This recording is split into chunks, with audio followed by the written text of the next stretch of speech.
हमारा S1 यहाँ से शुरू होता है, यहाँ से, यहाँ पे ये S1 है।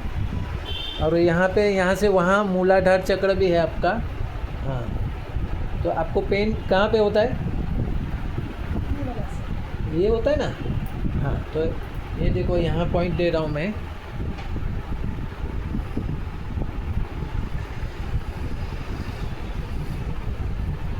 कभी कभी यहाँ दर्द होता है, नहीं होता है?